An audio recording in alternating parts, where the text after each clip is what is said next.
मित्रों, पूरा देश कोरोना की दूसरी लहर से त्रस्त है।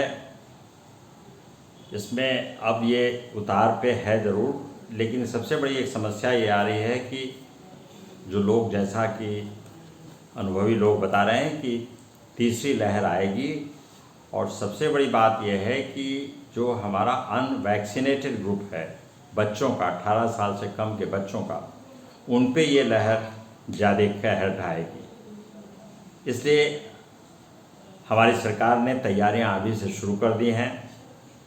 टीके के भी लिए सब लोग रिक्वेस्ट करते हैं, सरकार भी प्रयास कर रही है कि परीक्षण होगा और जल्दी ही टीके लग जाएं इन बच्चों को भी, पर उसमें समय लगेगा अभी।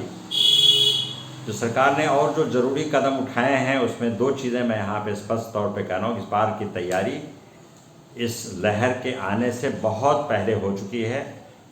जैसे कि हर ज़िले में PICU पीकू बनाना, बच्चों का जो इसमें गहन चिकित्सा केंद्र है वो स्थापित किए जा रहे हैं, मेडिकल कॉलेजों में बड़े स्तर पे किए जा रहे हैं।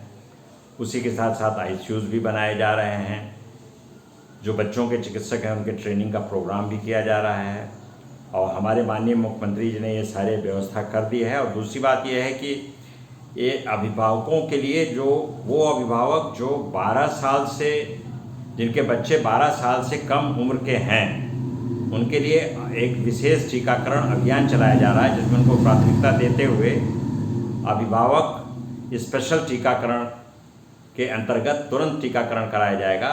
इसके पीछे मंशा दरअसल ये है कि ये जो 12 साल से कम के बच्चों के माता पिता हैं, अगर वो ये वैक्सीनेटेड होंगे तो बाहर से काम करके जब आएंगे तो इन बच्चों को वो इन्फेक्शन कम बांटेंगे या नहीं बांटेंगे, क्योंकि 12 साल से कम के बच्चे, आजकल स्कूल बंद है, बाहर कम जाते हैं, उनके माँ बाप ही जाते हैं।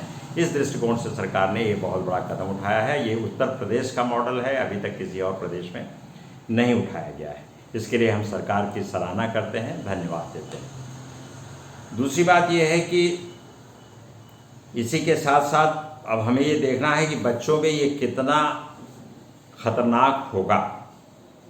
तो जैसा कि अभी तक लोगों का, वैज्ञानिकों का और जानकारों का कहना है कि बच्चों में ये उतना घातक नहीं होगा जितना कि बड़ों में होता है। बच्चों की प्रतिरोधक क्षमता और मामले में भले ही कम हो, लेकिन ऐसा लोग अनुमान लगा रहे हैं। बावजूद टीकाकरण के भी 95-98% तक के बच्चों को बहुत ज़्यादा समस्याएं नहीं आएंगी। और बच्चों में ये जो कोरोना का जो असर होगा, जो ये कहर बरपेगा, वो उसको हम 3 ग्रुप में डिवाइड करेंगे, जिसमें आज हम केवल 2 ग्रुप की बात करेंगे। एक तो माइल्ड सिम्टम्स वाले, दूसरा मॉडरेट सिम्टम वाले कोरोना के। तो माइल्ड सिम्टम वाले में सर्वसामान्य को, हर नागरिक को जानने के लिए ज़रूरी है कि माइल्ड सिम्टम या को, उसमें बहुत ज़्यादा न तो जांच की ज़रूरत है, न बहुत ज़्यादा दवाओं की ज़रूरत है।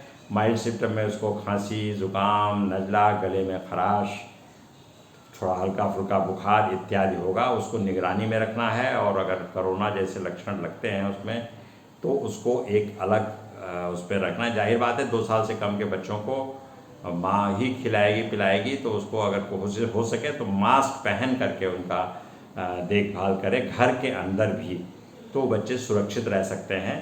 और कम से कम बच्चे से माँ को नहीं होगा, क्योंकि बच्चे खुद तो कम संक्रमित होंगे, उनका बहुत सीरियस कम होंगे, लेकिन इनसे जो संक्रमित जो एडल्ट होंगे, जो एडल्ट को ये संक्रमण बांटेगा, उनके लिए ये ज़्यादा खतरनाक हो जाएगा।